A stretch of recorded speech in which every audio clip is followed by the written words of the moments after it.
Jesus loves prophetic മിനിസ്ട്രിയുടെ morning glory പ്രോഗ്രാമിലേക്ക് എല്ലാ പ്രിയപ്പെട്ടവരെയും ഞാൻ ഹാർദവമായി സ്വാഗതം ചെയ്യുന്നു. ദൈവം നിങ്ങൾക്ക് അനുഗ്രഹിക്കപ്പെട്ട ഒരു ദിവസം കൂടെ നൽകുമാറാകട്ടെ. ഇന്നത്തെ ദിവസത്തിൻ്റെ ചിന്തയ്ക്കായി എടുത്തിരിക്കുന്ന തിരുവചനം പുറപ്പാട് പുസ്തകം 19-ാം അധ്യായം 5-ാം വാക്യം. ആകയാൽ നിങ്ങൾ എൻ്റെ വാക്ക് കേട്ട് അനുസരിക്കുകയും എൻ്റെ നിയമം പ്രമാണിക്കുകയും ചെയ്താൽ നിങ്ങൾ എനിക്ക് സകല ജാതികളിലും വെച്ച് പ്രത്യേക സമ്പത്തായിരിക്കും. ഭൂമി ഒക്കെയും എനിക്കുള്ളതല്ല. അനുഗ്രഹിക്കപ്പെട്ട ഈ സന്ദേശത്തിനായി സ്തോത്രം ചെയ്യുന്നു. ഈ പ്രഭാതത്തിൽ എൻ്റെ പ്രോഗ്രാം കണ്ടുകൊണ്ടിരിക്കുന്ന എല്ലാ പ്രിയപ്പെട്ടവരോടും കർത്താവിൻ്റെ വചനം അനുസരിക്കുകയും കൽപ്പനകൾ അനുസരിക്കുകയും ചെയ്താൽ ദൈവം തൻ്റെ ജനത്തെ ഒരു വിശേഷ സമ്പത്താക്കി തീർക്കും. ഇസ്രായേലിനെ കുറിച്ച് 135-ാം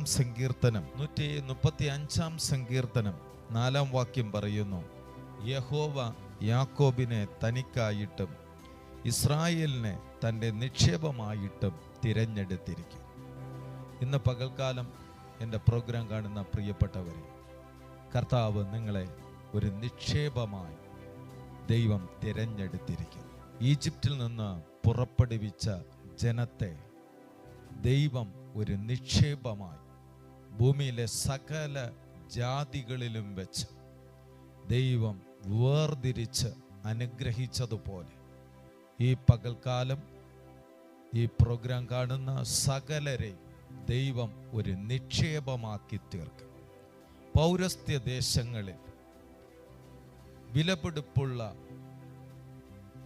എന്തും സൂക്ഷിക്കുവാൻ അവർ വലിയ മൺപാത്രങ്ങളിൽ അതിനെ സൂക്ഷിച്ചു വയ്ക്കും. പൗലോസ് പറയുന്നു, ഈ അത്യന്ത ശക്തി ഈ മൺകൂടാരങ്ങളിൽ ദൈവം നമുക്ക് പകർന്ന് തന്നിരിക്കും. നമ്മുടെ ഉള്ളിൽ പരിശുദ്ധാത്മാവിനെ ദൈവം തന്നിരിക്കുന്നത് ഒരു നിക്ഷേപമായിട്ട്. നിക്ഷേപത്തെ നമ്മൾ വളരെയധികം സൂക്ഷിച്ചാൽ ദൈവം നമ്മെ കരുതിക്കൊള്ളും. ഇന്ന് പകൽക്കാലം ഭൂമിയിലെ സകല ജാതികൾക്ക് നിങ്ങളൊരു നിക്ഷേപമായിരിക്കും.